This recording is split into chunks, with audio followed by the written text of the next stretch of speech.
So guys, welcome to our channel. So today we are looking at the statistics, and this is the question which came in 2020 internal. So this question has got two parts. There is the standard deviation, and there's a part where you're supposed to solve using your graph paper.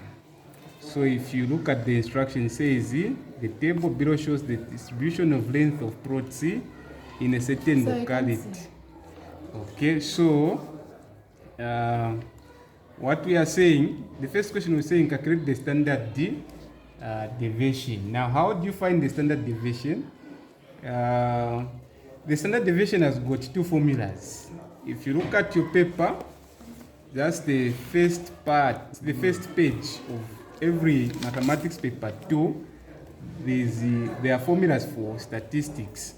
So we have got the formula for mean and the standard deviation.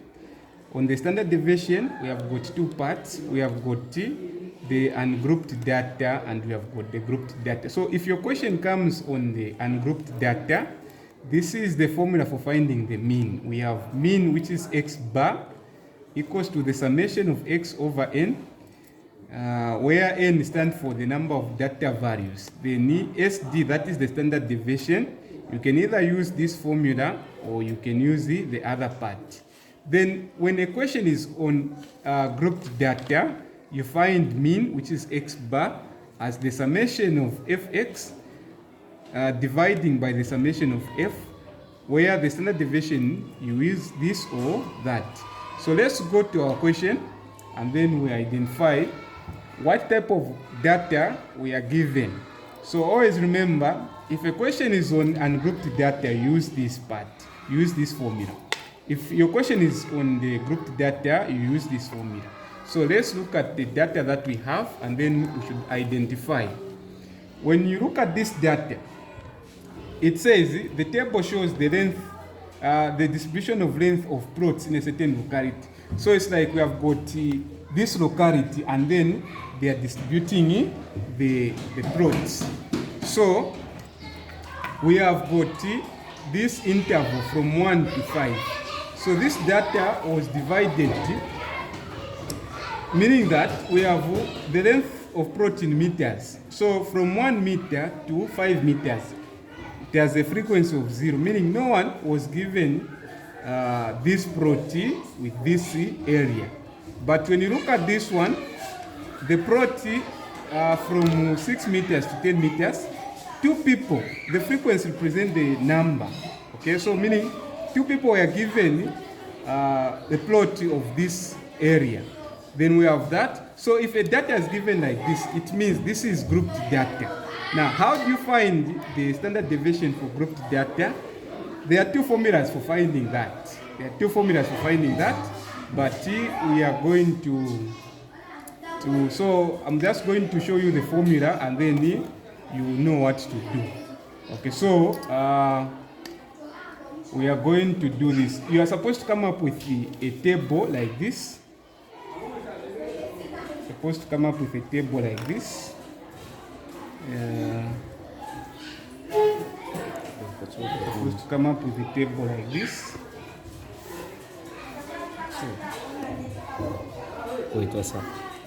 We are going to have about 4 columns table. We are going to have about 4 columns table.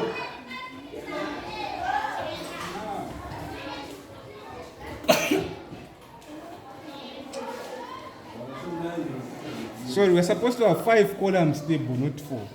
So we can do this.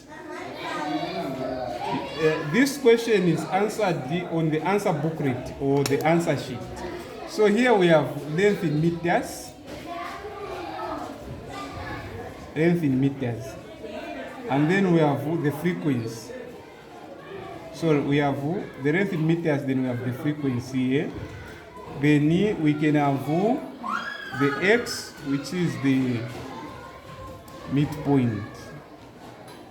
And then we should have fx, Then we can also divide this table like this,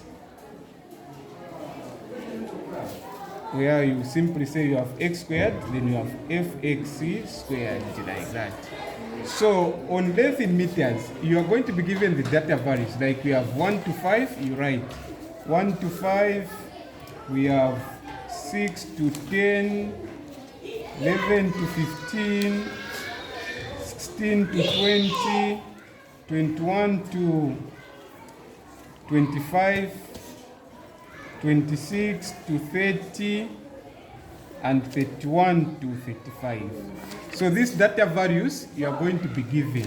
And then the frequency you are also going to be given. We have 0, we have 2, 11, 4, 4, 3, 1, 8, and 4.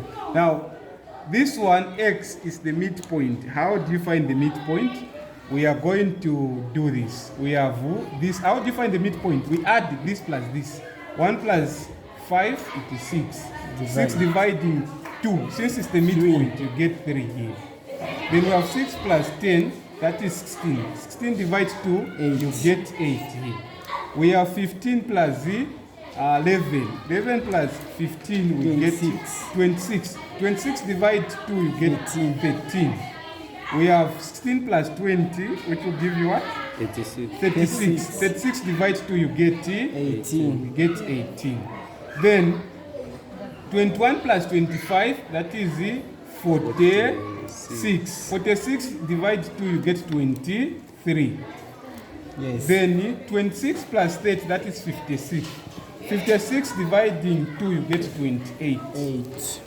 31 plus 35, you get 66. 66 dividing 2, you get 33, like that. Okay? And then we should be able to find our fx. How do you find fx? It means we are getting the value in f and that in x. When we multiply, we'll be writing our values this side. So we are saying, we are going to say this is f is 0 times x is 3. So 0 times 3, we get 0. Then we have 2 times 2 times get 16. Okay? We have 11 times 13, which is 143. 143.